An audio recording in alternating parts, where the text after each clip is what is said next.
బుచ్చి మండలం వడ్డిపాలెం గ్రామంలోని స్థానిక ప్రభుత్వ పాఠశాలలో బుచ్చి నగరంలో చెన్నూరు రోడ్లో గల అనన్య డయాబెటీస్ జనరల్ క్లినిక్ ఆధ్వర్యంలో షుగర్ వ్యాధి నిపుణులు సివిల్ సర్జన్ డాక్టర్ కామాక్షయ్య గ్రామ ప్రజలకు హాస్పిటల్ సిబ్బందితో ఉచిత వైద్య శిబిరం నిర్వహించారు. లాబొరేటరీ పరీక్షలు, బీపీ, ఈసీజీ, ఉచితంగా మందులు అందజేశారు. ప్రజల ఆరోగ్యం కోసమే ఈ ఉచిత వైద్య శిబిరం నిర్వహిస్తున్నట్లు డాక్టర్ కామాక్షయ్య తెలిపారు. ఈ సందర్భంగా ఆయన మాట్లాడుతూ ఆధునిక జీవన విధానం, మారిన ఆహారపు అలవాట్లు, తగినంత శారీరక శ్రమ లేకపోవడం తదితర కారణాలతో ప్రజలు మధుమేహ వ్యాధి బారిన పడుతున్నట్లు పేర్కొన్నారు. అలాగే ఆరోగ్యకరమైన జీవన విధానాన్ని అవలంబించడం ద్వారా షుగర్ వ్యాధి బారిన పడకుండా జాగ్రత్త వహించాలని సూచించారు. సంతులిత ఆహారం తీసుకోవడం, క్రమబద్ధమైన వ్యాయామం ద్వారా షుగర్ వ్యాధి నుంచి రక్షణ లభిస్తోందని వివరించారు. షుగర్ వ్యాధి పట్ల నిర్లక్ష్యం వహిస్తే తీవ్రమైన ఆరోగ్య సమస్యలకు దారితీయొచ్చని అన్నారు.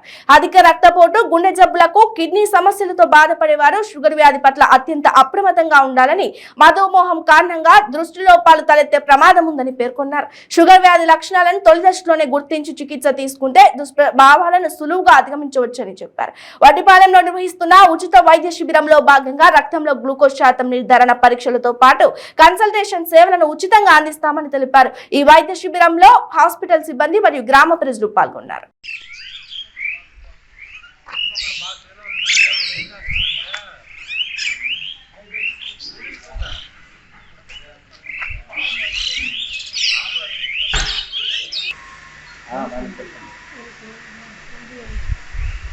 మీరు ఇబ్బంది లేదు, వస్తారా?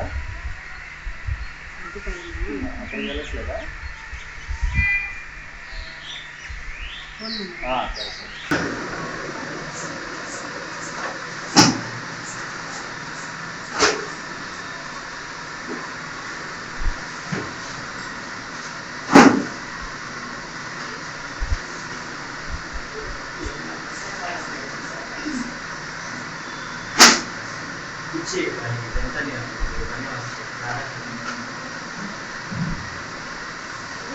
ఇది తక్కువగా ఉంది, వేసుకున్నాం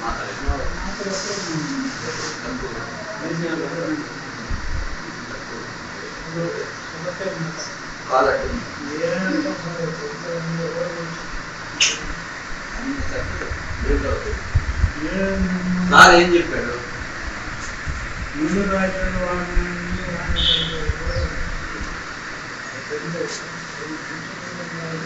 అది అక్కడ తీసుకుందాం.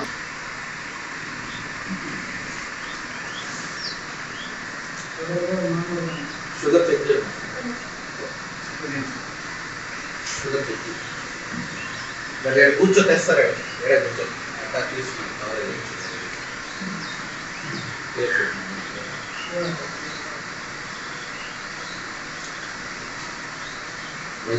ముఖ్యంగా ఈ క్యాంపు ఇక్కడ పెట్టడానికి కారణం ఏంటంటే, మన జనాభాలో ముఖ్యంగా ఒక 100 మందిలో కనీసం ఒక 60% ప్రతి ఒక్కరూ డయాబెటీస్తో ప్రాబ్లంతో ఇబ్బంది పడుతున్నారు. దీన్ని సకాలంలో కనుక్కొని దీనికి మంచి మెడిసిన్స్ వాడకపోతే తర్వాత దీని దుష్ప్రభావాలు చాలా ఉంటాయి. గుండెకి సంబంధించిన కానీ, కిడ్నీకి కానీ, కంటికి కానీ, ఇలా చాలా మన బాడీలో ఉండే ప్రతి ఒక్క అవయవం దెబ్బతినే అవకాశం ఉంటుంది. కాబట్టి అందుకని ప్రతి ఒక్కరూ ఈ షుగర్ వ్యాధి మీద ఎక్కువగా కాన్సన్ట్రేట్ చేసి వీలైనంత వరకు ప్రతిరోజు ఆహారంలో మితంగా తినటం, అలాగే ప్రతిరోజు ఒక అరగంట వ్యాయామం చేయటం, స్వీట్లు, కూల్ డ్రింక్స్ తగ్గించుకోవటం, ప్రతిరోజు చక్కటి నిద్రపోవటం, ఇటువంటివి చేస్తే ఇది నియంత్రణలోకి వస్తుంది. కొంతమందికి ఆహార అలవాట్లు వ్యాయామం చేస్తేనే తగ్గిపోతుంది. దాన్ని కూడా దాటి వచ్చిన వాళ్ళకి కంపల్సరీ మెడిసిన్స్ వాడాలి. మెడిసిన్స్ సకాలంలో వాడుకోవాలి. రెగ్యులర్గా హెల్త్ చెకప్లు చేయించుకుంటూ ఉంటే అందరూ ఆరోగ్యంగా ఉంటారు. ప్రతి ఒక్కరూ నేను చెప్పిన విషయాలని గుర్తుపెట్టుకొని మంచి ఆరోగ్యంగా ఉండాలని కోరుకుంటున్నాను.